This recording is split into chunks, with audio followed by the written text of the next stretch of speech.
അപ്പൊ എല്ലാവർക്കും ഏകാദശി ആശംസകൾ. അപ്പൊ നമ്മള് ഏകാദശി ആയിട്ട് ഇതാ നമ്മൾ ഉണ്ടാക്കിയതാണ് പുഴുക്ക്. ഭാഗത്ത് കായ, പൂള, മുതിര എല്ലാം കൂടി കൂട്ടിയിട്ട് ഒരു പുഴുക്ക് കേട്ടോ. നാളികേരം, പച്ചമുളകും, ജീരകം ചതച്ചിട്ടു. വിശേഷ ദിവസം കൂടിയായിരുന്നു. നമ്മൾ വീഡിയോയിൽ രാത്രി 7 മണിക്ക് വരും. അതെ, ഫുള്ള് വിശേഷം നമ്മൾ 7 മണിക്ക്. അപ്പൊ നമ്മൾ വെളിച്ചെണ്ണ ഒഴിച്ചു കൊടുക്കുന്നുണ്ട് അതില്. ലാസ്റ്റ് നമ്മളിത് വെന്തതിന്റെ ശേഷം കുറച്ച് പച്ച വെളിച്ചെണ്ണ മേലെ അങ്ങോട്ട് ഒഴിച്ചു കൊടുത്തു. അപ്പൊ ഇന്ന് ഉച്ചയ്ക്ക് നമ്മളെ ഇതാണ് കേട്ടോ, പുഴുക്കും അതേപോലെ കട്ടൻ ചായയും പിന്നെ ഇതാ നേന്ത്രപ്പഴം പുഴുങ്ങിയതും.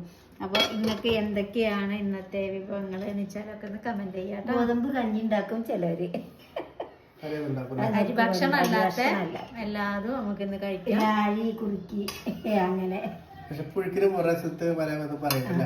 പല തരത്തിലാണ് നമ്മളിങ്ങനെയാണ് ഉണ്ടാക്കല് കേട്ടോ.